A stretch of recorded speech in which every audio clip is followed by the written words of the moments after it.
gitu kan ya. Komunikasi yang baik gitu. Nggak perlu lah pandai memilih kata-kata gitu ya, tapi orang paham. Termasuk juga dengan bahasa tubuh. Bahasa tubuh itu kan ya kita memahami bahasa tubuh orang lain atau kita berkomunikasi dengan orang lain dengan bahasa tubuh kita gitu.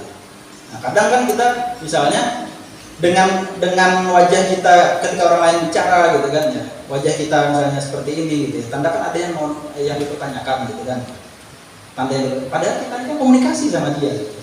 Dia akan paham gitu, dia akan paham ketika melihat wajah kita gitu. Nah terus kita lagi misalnya kan lapar kah ya, komunikasi kan kita sama dia kan supaya kita aku lapar nah ini jam 12 sudah. Kakak di muka tuh panggil terus gitu kan, aku belum makan lagi misalnya kan. Nah, lalu ada yang megang perutnya dari tadi misalnya, ada yang bermuka masam dari tadi misalnya kan. Nah ini kan komunikasi sama saya supaya kak mampir lagi kalian ya. Ya itu contoh aja Pak, contoh ya. Nah jadi ada komunikasi dengan verbal, ada komunikasi dengan non verbal. Jadi kita negur orang itu bisa dengan non verbal gitu ya. Ya saya pernah nyontohkan, misalnya ada teman kita yang resletingnya terbuka gitu ya kemarin ya. Nah gimana sih cara kita menegur dia gitu ya, tanpa mempermalukan dia di hadapan umum gitu kan. Akan ada cara-cara yang dilakukan untuk berkomunikasi yang membuat dia tidak malu gitu. Nah itu komunikasi, terus lagi memberikan motivasi. Motivasi itu kan ada intrinsik, ada yang ekstrinsik, ada yang dari dalam, ada yang dari luar. Nah kita sebagai orang yang bisa memimpin orang lain harus bisa memberikan motivasi dari luar itu kepada orang lain.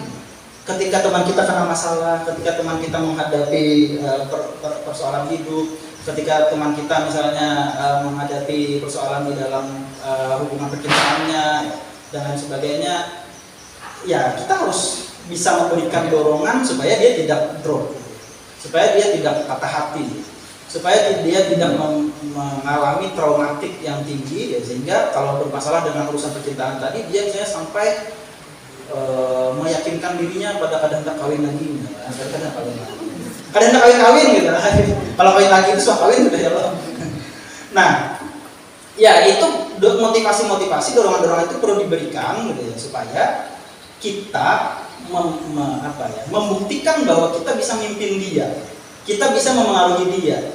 Orang yang misalnya mau menuju keterpurukan, kita pimpin supaya tidak menuju keterpurukan tadi. Ada yang stres misalnya, kita manajemen stresnya dia, kita ajak misalnya wisata gitu kan ya, kita ajak melakukan hal-hal yang disukainya, kita ajak makan makanan yang disukainya. Akhirnya yang menuju keterpurukan tadi karena kita mampu memimpin dia, nggak jadi masuk keterpurukan, kembali lagi dia.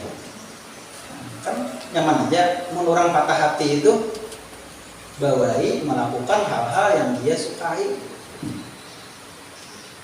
Tapi yang disukainya dia nolak yang itu, bang tadi mah itu nolak ya kalau. Nah, kan kayak Nabi itu kan di saat tahun duka cita, setelah itu kan diajak jalan-jalan, ya diisrokan oleh Allah Taala, ya yang bawa Jibril gitu kan ya, yang nemeni, dibawa ke surga, dibawa ke neraka, ya bertemu dengan nabi-nabi yang lainnya dan sebagainya. Itu cara untuk bagaimana Nabi tidak larut dalam duka cita itu tadi, ya, ditinggalkan oleh orang-orang yang dicintai. Nah, kita itu juga bila ada kawan yang sakit hati, berhampihan kan saya kan bawai ke surga, bawai ke neraka. Ya, nah lanjut menghargai dengan tulus, gitu. Menghargai dengan tulus.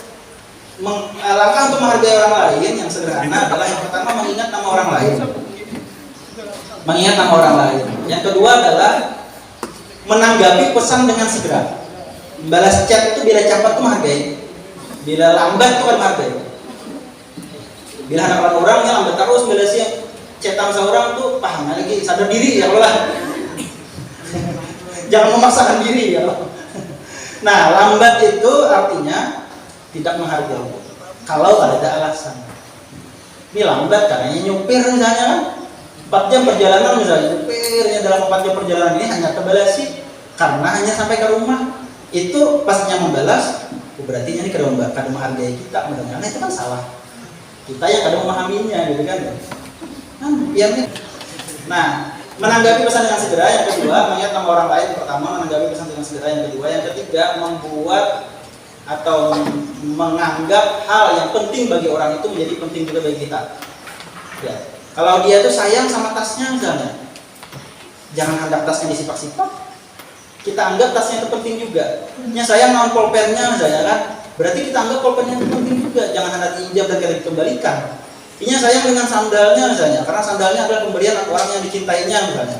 Atau sandalnya adalah sandal yang dibelinya dari hasil nabung misalnya berminggu-minggu atau berbulan-bulan, walaupun harganya 35.000 dan belinya di serba 35.000 misalnya kan ya. Tapi dia berbulan-bulan nabung untuk beli sandal itu. Akhirnya sandal itu kita lincah gitu kan. Ya, udah datang dilincah kita jejak sandalnya itu misalnya kan. Kan kita kadang merasa kadang masuk ke ruangan, keluar ruangan, masuk ke masjid itu, sebelum masuk ke masjid keluar dari masjid menjejak kampung orang. Siapa tahu itu adalah sandal kesayangannya. Kita tidak menganggap itu juga penting bagi kita, maka kita tidak menghargai dia. Ya, termasuk pasangan kawan itu penting bagi dia. Anggap penting juga. Bukan berarti anggap penting terus orang ambil lakunya gitu kan. Oke, selanjutnya mengarahkan. Oke, nah sampai di sini selesai ya konsep yang ini. Baru kita masuk konsep yang terakhir, memimpin organisasi. Nah ini ya paham lah sudah berbulan-bulan karena mengalami sudah gitu kan ya. Bagaimana menyatukan visi di dalam organisasi itu kan macam-macam kepala ini beda-beda juga ya Allah pemikiran, beda-beda juga visi. Bagaimana menjadikan visi itu menjadi visi bersama? Karena dalam organisasi harus menjadi visi bersama. Nah, terus mengembangkan organisasi. Ada orang yang memimpin organisasi misalnya bertahun-tahun tapi tidak ada perkembangan. Berarti dia bisa memimpin tapi tidak bisa memimpin organisasi. Karena organisasinya tidak berkembang, tidak maju-maju gitu. Nah, itu. Nah, terus lagi mewujudkan kerjasama yang baik dan produktif gitu. Bukan hanya kerjasama itu baik gitu, tapi juga produktif gitu. Menghasilkan sesuatu gitu. Bukan ini dalam artian uang gitu. Misalnya ya, kerjasama yang produktif dengan organisasi. Gitu. Kerjasama membuat kursi tersusun gitu, produktif gitu kan ya. Nah, itu bukan hanya sekedar kerjasama kita nyusunin kursi ya. Timbul susunannya tidak sesuai dengan apa yang direncanakan gitu, enggak produktif jadinya kan. Nah, terus lagi menciptakan hubungan baik. Jadi seorang pemimpin dalam organisasi, pemimpin organisasi itu harus menciptakan harmonisasi di dalam organisasi itu. Ya. Nah, kalau misalnya nggak harmonis, ya bakal lahian, harus pertentangan terus ada di sana kan, terus perselisihan gitu, konflik terus gitu ya, terus ya macam-macam lah. Ada sakinah organisasi ya kalau ada tenang, ada damai organisasi gitu ya. Maka dia tidak bisa menciptakan hubungan baik di dalam organisasi itu. Nah, selanjutnya mampu manajemen konflik.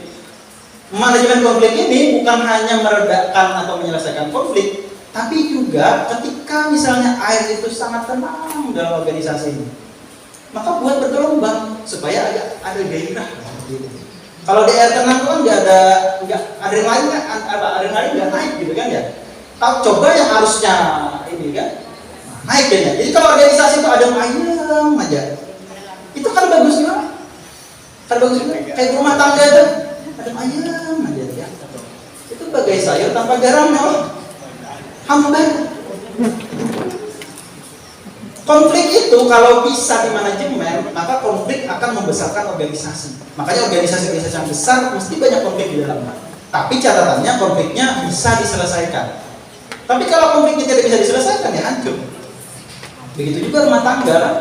Rumah tangga itu bakal-lahi banyak baikan. Baikannya itu akan menuju ke rumah tangga yang lebih baik. Orang yang rancak orang yang misalnya kan disuruh bakal-lahi dalam rumah tangga 5 tahun sudah saya kan tidak pernah berkonflik dalam rumah tangga. Itu kalau ada konflik kan bisa langsung cerai. Tapi kalau sudah rancak jam terbang tinggi sudah kan ya bisa ya kan, nggak apa-apa. Makin ini kita kada barawaan dulu saat tengah harian kita barawaan makin sayang jadinya. Itu kan harmonisasi dalam organisasi dikarenakan bisa manajemen konflik. Oke, selesai ya sampai situ ya. Ini alarm azan dah. Kaosnya kayak buka puasa ya Allah. Oke, demikian setelah ini kita sambung tanya jawab ya. Oke, saya cukupkan dulu, kita azan setelah mendengarkan azan, setelah itu baru tanya jawab ya. Demikian, tidak saya tutup dengan salam. Nanti setelah saya menjawab pertanyaan baru saya tutup dengan salam. Terima kasih.